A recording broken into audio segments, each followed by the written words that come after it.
Hello students, मैं हूँ Raini Simon and आज हम पढ़ने वाले हैं features of Indian polity. This topic is UPSC's favourite topic when it comes to prelims and as well as mains. Generally हम prelims में देखते हैं कि हमें इस टाइप के जो टॉपिक्स हैं ये रिपीटेडली बार बार हमारे प्रीलिम्स में ये पूछा जा रहा है इन डिफरेंट वे. सो इसमें आपकी कंसेप्चुअल क्लैरिटी बहुत अच्छे से होनी चाहिए. सो let's see what we have to discuss today.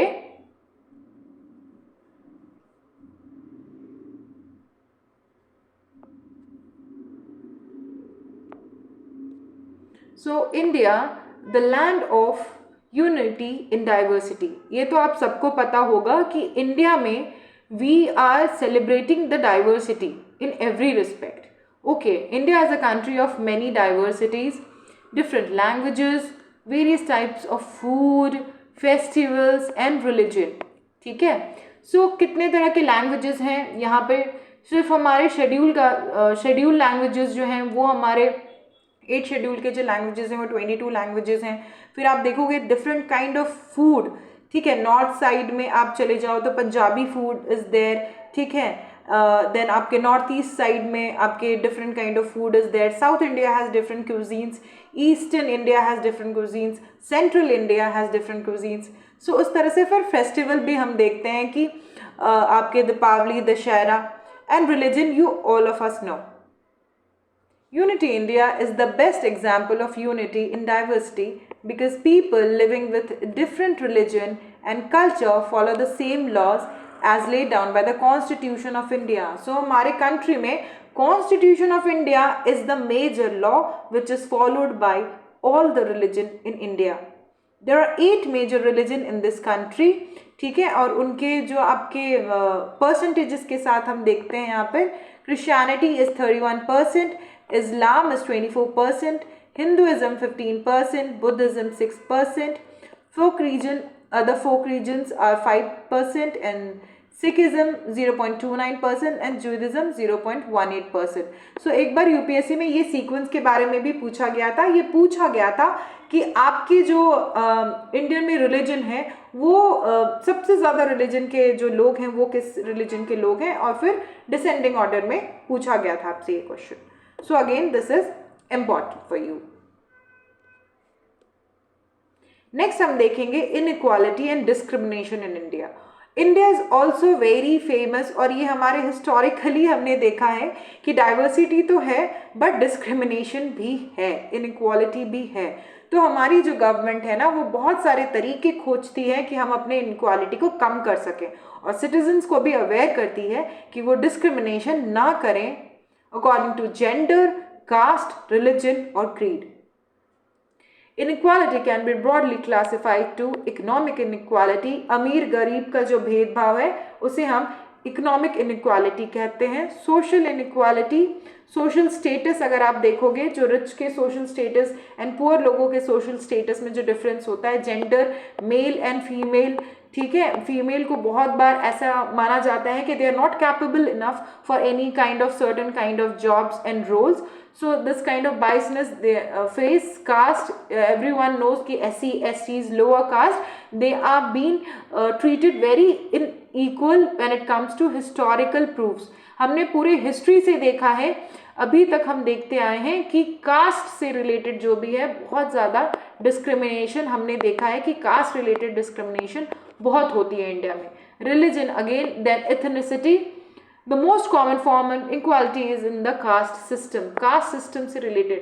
अगर आपने आर्टिकल 15 मूवी देखी होगी तो उसमें भी हमने देखा है कि कैसे एक IPS ऑफिसर आते हैं एक विलेज में, and then he is not that aware कि कास्टिज्म इंडिया में इतना ज़्यादा है, but he will be forced to believe that casteism is everywhere. But he with the help of Article 15, that is right to equality, he is trying to encroach all the cases of casteism and help people out, help the lower section of the people to get their priorities.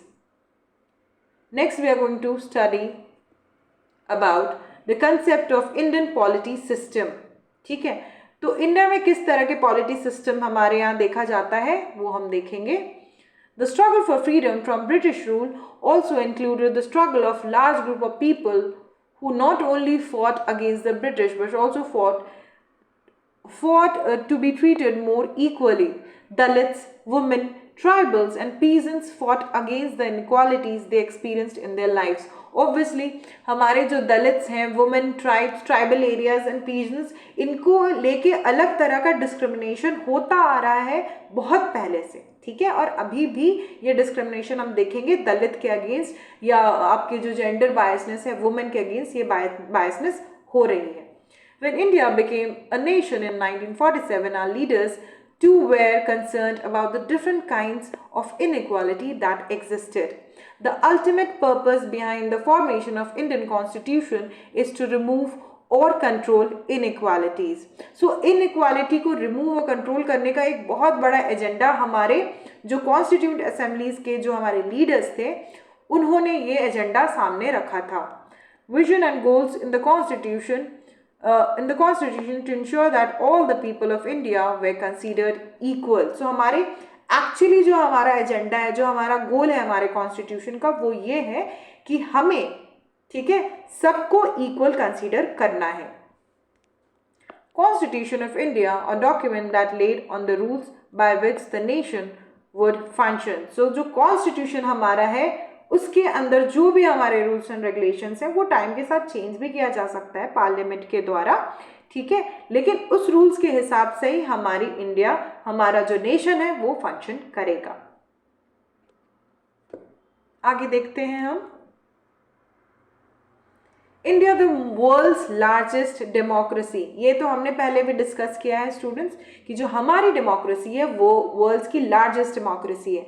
हमने देखा कि कैसे जब हमारा constitution बन रहा था तो हमने बहुत सारे कंट्रीज़ के कॉन्स्टिट्यूशन को स्टडी किया। हमारे कॉन्स्टिट्यूंट असेंबली ने उनके कॉन्स्टिट्यूशंस को स्टडी किया और फिर स्टडी करने के बाद हमने उनसे जो भी हमें ब्राउनी पॉइंट्स मिले हमने उन्हें उसे कंसीडर किया according to the geography of India, according to the diversity of India. It is 5 democratic principles. सो हमारी जो डेमोक्रेसी है, हमारी जो कॉन्स्टिट्यूशन है, it has 5 democratic principles, which is sovereign, socialist, secular, democratic and republic. 14 major features of democracy in India. अब जो हमारी डेमोक्रेसी है उसके कैरेक्टरिस्टिक्स हम देख लेते हैं, इस पे भी क्वेश्चंस आते हैं आपके। दे आर पॉपुलर सॉवरेनिटी, जो भी हमारी मेजॉरिटी में बॉडी रहेगी, ठीक है, पॉपुलरली जो इलेक्ट होगी उनका रूल चलेगा। Political equality, majority rule, it's federal, that is state के भी अपनी से है और सेंटर के भी अपनी से है। कलेक्टिव रिस्पॉन्सिबिलिटी, जो हमारे जो एग्जीक्यूटिव्स हैं या जो हमारे आपके काउंसिल ऑफ मिनिस्टर्स हैं, they are collectively responsible to the Lok Sabha. Then the formation of opinion is allowed, report for opinion of minority, so respect of opinion for minority, minority के जो भी रिस्पेक्ट्स हैं उसको भी केटर किया जाएगा। ये हमारे कॉन्स्टिट्यूशन में भी लिखा हुआ है और ये हमारे रूल बुक में भी लिखा हुआ है। Problems of rights, provisions of rights, rule of law, rule by consent and implies open society, government by compromise. So government by compromise यहाँ इसीलिए होता है ना, क्योंकि देखो मान लीजिए आपकी किसी पार्टी को मेजॉरिटी नहीं मिली तो यहाँ पर क्या होता है ना, लोग पार्टी ज्वाइन करके मेजॉरिटी लेके आते हैं। It is a welfare government and independent judiciary, जो हमारी जुडिशरी है वो कम्प्लीटली इंडिपेंडेंट है और ये एक बहुत ही अच्छा फीचर है हमारे इंडियन डेमोक्रेटिक सिस्टम का। Next we will be studying about sovereign India. What is a sovereign India? You have seen this word thousands of times when you are studying polity. So sovereign का मतलब ये होता है people of India to constitute India into a sovereign democratic republic. Sovereign democratic republic. Sovereign denotes supreme and ultimate power. So sovereign India मतलब supreme and ultimate power हमारे India के हाथ में है, ठीक है, चाहे वो एक्सटर्नल मैटर्स हो या इंटरनल मैटर्स हो, चाहे वो ऐसे मैटर्स हो जिसमें हमें इंटरनेशनल फोरा पे डिसाइड करना है या चाहे वो ऐसे मैटर्स हो जिसमें हमें इंटरनली डिसाइड करना है कि हमारी कंट्री के विद इन कैसे रूल्स एंड रेगुलेशंस बनेगी, हम क्या चाहते हैं। वो सब हम इंडिया खुद से डिसीजन ले सकता है, उसे किसी की भी ज़रूरत नहीं होती है। हाँ, हम सजेशन ज़रूर मांग सकते हैं, हाँ हम इम्प्रेस हो सकते हैं कुछ रूल्स एंड रेगुलेशन से, कुछ ट्रिटीज से, कुछ ऑर्गेनाइजेशन से, हम उनकी इम्प्लीमेंटेशंस कर सकते हैं, बट होल एंड सोल जो हमारा पावर है, ठीक है, जो हमारा पावर है डिसीजन मेकिंग का, वो हम खुद से लेंगे, because India is sovereign, which denotes India has the supreme power and ultimate power to decide about its own decisions. Then we will be seeing about socialist India, achievements of socialist goals through democracy. ठीक है, उनको socialist गोल का में India में socialist goals को fulfil करना है। Socialist goals क्या है? Wealth should be share equally by society through distributive justice. Distributive justice के थ्रू हमें सोसाइटी में अपना वेल्थ डिस्ट्रीब्यूट करना है। ऐसा नहीं होना चाहिए, एक्यूमुलेटिव हमारा नेचर नहीं होना चाहिए कि हमें अपने वेल्थ को एक्यूमुलेट करना है, ऐसा नहीं करना है। हमें ऐसी सोसाइटी बनानी है जिसमें डिस्ट्रीब्यूटिव जस्टिस हो और फिर सबका फायदा हो, सबका साथ सबका विकास। Government should regulate the ownership of land and industry to reduce social economic inequalities. So government को पिच इन करना पड़ेगा when it comes to ownership of the land and industry.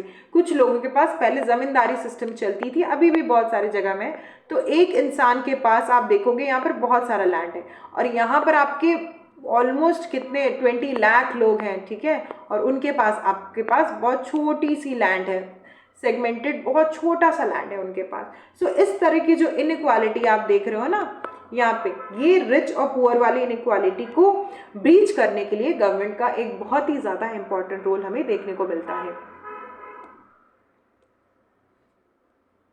Next we will study about secular India. The word secular, what it means, we will study about that. तो secular का मतलब होता है relationship between the government and the religions are determined according to the constitution and land and law. The separation of powers of the state and religion. So religion and आपका state, ठीक है, state और religion हमारे interact नहीं करेंगे, state अपने हिसाब से चलेगा और लोगों के जो रिलीजन है वो लोग अपने रिलीजन को फॉलो करेंगे। कोई फेवरेटिज्म नहीं होगा एक पर्टिकुलर रिलीजन पे, ठीक है, आपका रिलीजन हो गया ये और आपका स्टेट हो गया ये, तो कोई फेवरेटिज्म नहीं होगा, स्टेट कोई फेवरेटिज्म नहीं करेगा एक पर्टिकुलर रिलीजन पे, सारे रिलीजन को स्टेट इक्वली रिस्पेक्ट करेगा। There is no difference of religion between Hinduism, Buddhism, Jainism, Sikhism, Christianity, Islam, equally respect. Moreover, there is no state religion. अब state का खुद का कोई religion नहीं है. This is also comes under secular. State ये नहीं बोलता कि मैं हिंदू हूँ, मैं क्रिश्चियन हूँ, मैं बुद्धिज्म हूँ. State ये कहता है कि हम equal respect देने वाले हैं जो भी हमारे major आपके religion है इंडिया में. It means equal freedom and respect for all religion. This is your main motto when it comes to secular India. Next हम देखने वाले हैं डेमोक्रेटिक इंडिया। डेमोक्रेटिक इंडिया का मतलब क्या होता है कि हमारे यहाँ जो डेमोक्रेसी है वो हम बहुत अच्छे से प्रैक्टिस करते हैं through our rules and regulations.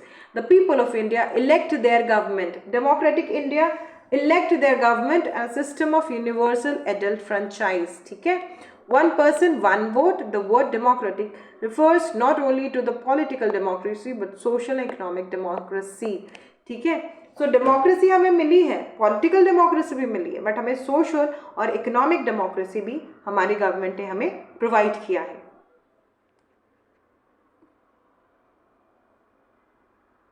Next हम देखेंगे द इंडियन कॉन्स्टिट्यूशन, इसकी इंपॉर्टेंस क्या है हमारे लाइफ में और हमारे पूरे लीगल सिस्टम में। The Constitution of India is the supreme law of India. So the Constitution is the supreme law of the land. The documents lays down the framework demarcating fundamental political code, fundamental structure, procedures, powers and duties of government, sets our fundamental rights, directive principles, duties of citizen. It impacts constitutional supremacy. Constitution declares India sovereign, socialist, secular, democratic, assuring its citizens justice, equality, liberty and to promote fraternity. So ये हमारे preamble में लिखा हुआ है कि हमारा जो India है, हमारा जो कॉन्स्टिट्यूशन ऑफ इंडिया है, वो हमारे सिटीजन्स को प्रोवाइड करेगा justice, equality, liberty and fraternity को प्रमोट करेगा। ठीक है। और जो हमारा जो कॉन्स्टिट्यूशन है, it's providing sovereign, socialist, secular and democratic republic state in India. Constitution is the supreme law of the land, ठीक है। और ये हमें fundamental rights, fundamental duties, DPSPs and duties of the citizen, ये सब बताता है, ठीक है। तो that is the importance of our Indian constitution when it comes to law governing body. Constituent assembly, constituent assembly का क्या काम था? कॉन्स्टिट्यूंट असेंबली जब फॉर्म हुई थी तो उन्होंने पूरा का पूरा हमारा कॉन्स्टिट्यूशन बनाया है, ठीक है। उन लोगों ने बहुत सारे कॉन्स्टिट्यूशन को स्टडी किया बहुत अच्छे से और फिर उन्होंने अपना हमारा इंडियन कॉन्स्टिट्यूशन बनाया है। The Constituent Assembly. The Constituent Assembly of India was a sovereign body which was formed on the recommendation of Cabinet Mission which visited India in 1946 to draft constitution of the country. So यहाँ cabinet mission आपको याद रखना होगा कि हमारा जो cabinet mission plan था उसके बाद ही हमारी कॉन्स्टिट्यूंट असेंबली बनी थी 1946 में, ठीक है, ताकि हम अपने फ्री इंडिया का कॉन्स्टिट्यूशन खुद से बना सके। The constitution making body was elected by the provincial legislative assembly consisting of 389 members who included 93 from princely states and 293 from British India। ये उनका बाइफिकेशन था। फंक्शंस ऑफ कॉन्स्टिट्यूंट असेंबली, क्या क्या काम हमारी कॉन्स्टिट्यूशन असेंबली की थी जब वो बनी थी 1946 में? Framing the constitution, enacting laws and involved in the decision making. It adopts national flag in 1947. It accepted and approached India's membership in the British Commonwealth. Then it elected Rajendra Prasad as the first president of India in 1950. It adopted national anthem in 1950 and adopted national song in 1950। सो अगर आपसे कोई पूछता है कि आपके constituent assembly की क्या main importance थी, तो कॉन्स्टिट्यूशन बनाने के अलावा भी हमारी कॉन्स्टिट्यूशन असेंबली ने, कॉन्स्टिट्यूंट असेंबली ने बहुत सारे अच्छे और बहुत ज़्यादा इंपॉर्टेंट काम किए थे। और ये प्रीलिम्स का आपका बहुत ही अच्छा एक सोर्स हो जाता है क्वेश्चंस पूछने का। सो ये आप अच्छे से इसे ध्यान से फिर से रिवाइज कर लेना, ठीक है। आप 2x की स्पीड में, ये जो मैंने आपकी PPT बनाई है, प्रेजेंटेशन बनाई है, आप 2x की स्पीड में, 1.5 की स्पीड में आप इसको रिवाइज कर सकते हो। इससे क्या होगा, प्रीलिम्स के टाइम में ना आपके लिए इजी हो जाएगा कोई भी टॉपिक को रिवाइज करने के लिए। क्योंकि देखिए क्या होता है ना, आप हमेशा जब बुक लेके पढ़ते हो या MCQ सॉल्व करते हो तो आप बहुत अटेंटिव नहीं रहते हो, लेकिन something when you here and when you see it, ठीक है, एक बार आपने अगर अभी देख लिया है, फिर से प्रीलिम्स से पहले जब आपको ये features of Indian polity revise करनी है तो आप 1.5 या 2x की स्पीड में इसे सुन सकते हो, ताकि आपकी सारी जो ये टॉपिक्स हैं जो हम कवर करने वाले हैं ये आपके क्लियर हो जाए। सो आज के लिए इतना ही, हम और सारे टॉपिक्स के साथ आएंगे। Till then study well, best of luck.